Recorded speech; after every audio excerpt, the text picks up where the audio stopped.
हरि ओम शांताकारं भुजगशयनं पद्मनाभं सुरेशं विश्वाधारं गगनसदृशं मेघवर्णं शुभांगं लक्ष्मीर्कान्तं कमलनयनं योगिर्विद्यानगम्यं वंदे विष्णु भवभयहरं सर्वलोकैकनाथम्।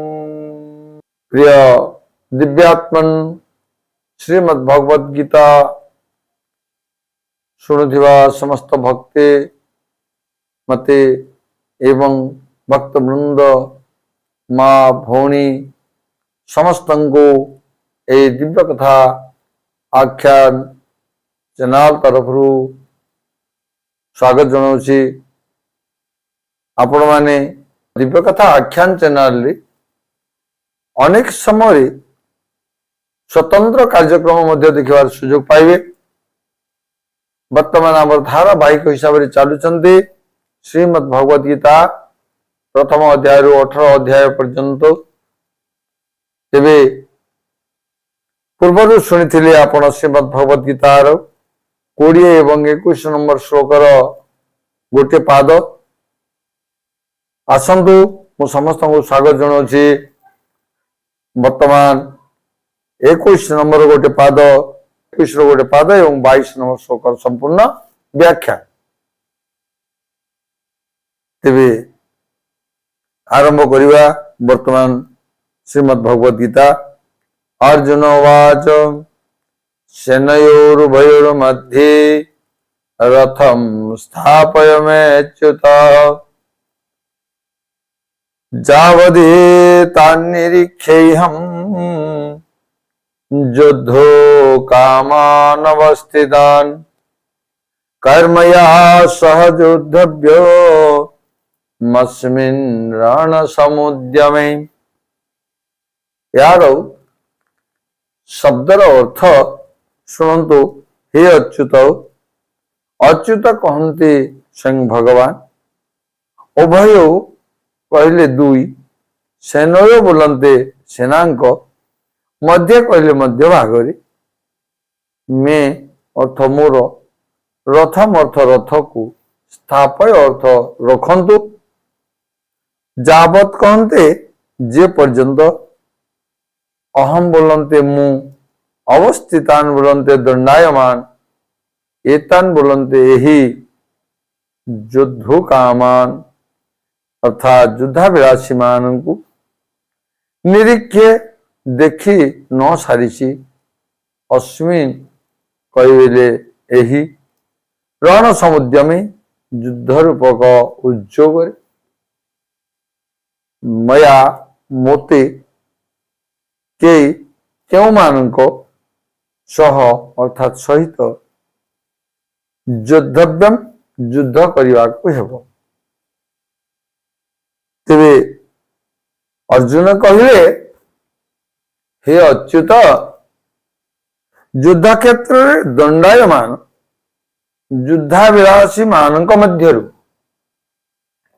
युद्ध रूपक उद्योग क्यों मानक सहित मते युद्ध करने को हेबो, जे पर्यंत ता मु देखि न सारी से पर्यंत आपण दुई सेनांक मध्य भागरी मो रथ रखंतु। यार संपूर्ण व्याख्या सुनिबा। अच्युत सेनयोर उभयोर मध्य रथम स्थापय। दुई सेना युद्ध पाई जोठारी मुहामुही होई ठिया होइथिले सेठारे शर आदि चलाई पारिबा भली दुई सेनांक मध्य व्यवधान थिला। दुई सेनांक मध्य जो व्यवधान थिला, दुई सेनांक मध्य भाग दुई दिगरु मध्य भाग थिला। एक सैन्य माने जेते ओसार व्यापी ठिया होइतिले सेई ओसार मध्य भाग एवं दुई उभय सेनार मध्य भाग अर्थात सेठारु कौरव सेना जेतिकी दूर रे ठिया होइतिले सेतिकी दूर रे पांडव सेना मध्य ठिया होइतिले। सेई मध्य भाग रे रथ ठिया करिवा पई अर्जुन भगवान को कहते जहा फल दुई सेना को सहजरे देखी हेब सेनयोर उभयोर मध्य यही पद गीतार 3 थर व्यवहृत होइछि। एठारे प्रथम अध्याय 21 नंबर श्लोक अध्याय 24 श्लोक एवं द्वितीय अध्याय 10 श्लोक एपरी 3 थर व्यवहार हेबार तात्पर्य है एपरी प्रथम थर व्यवहार रे अर्जुन सुरवीरतार सहित निज रथ को दुई सेना मध्य भाग ठिया करने को भगवान को आज्ञा देउछन्ते। प्रथम अध्याय 21 नंबर श्लोक। द्वितीय थर व्यवहार रे भगवान उभय सेना मध्य भाग रथ ठिया करी कुरुवंशी मानू देखा कहते। ये प्रथम अध्याय 24 नंबर श्लोक एवं शेष थर व्यवहार रे भगवान उभय सेना मध्य भाग विषाद मग्न अर्जुन को गीतार उपदेश देउछन्ति। ये द्वितीय अध्याय 10 नंबर श्लोक।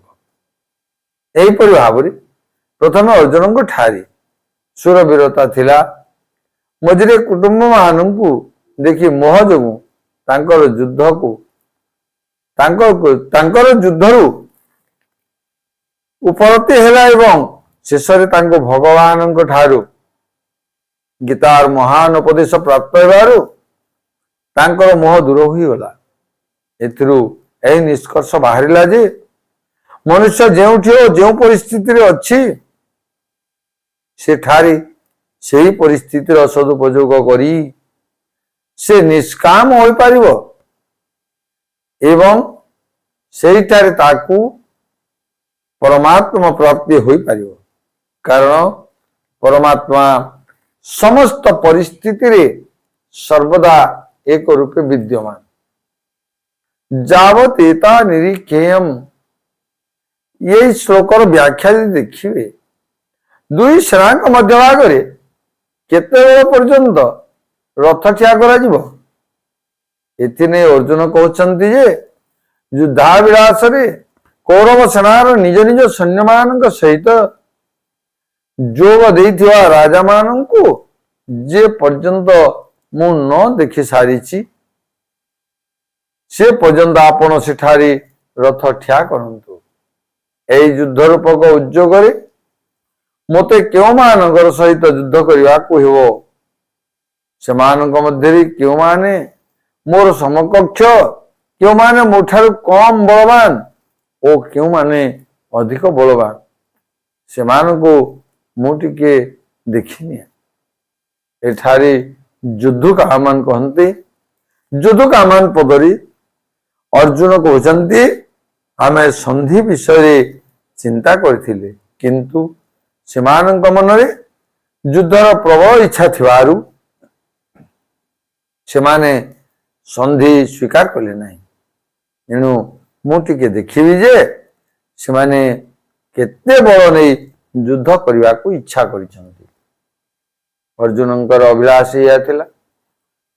अर्जुन भगवान श्री कृष्ण को उभय सेनार मध्य भाग नहीं रथ स्थापन करने अनुरोध करिसंती एवं परवर्ती पर्याय कौन चरित्र हेछि आग को केते दूर जीव भगवान कृष्ण क्योंठि नहीं रथ स्थापन करिवे एवं अर्जुन कौन करिवे से संबंध रे आम पुणी आलोचना को जारी रखिबा।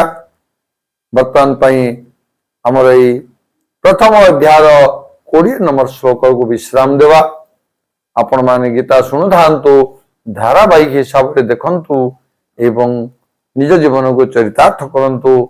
एबे एठी विश्राम नेबा पूर्वरु मु कहबी समस्तंकर मंगल कामना करिवा सह आजिर बाणी विश्राम करुछि। परवर्ती पर्याय पर्यंत अपेक्षा रे रहउछि। हरि ओम तत्सत।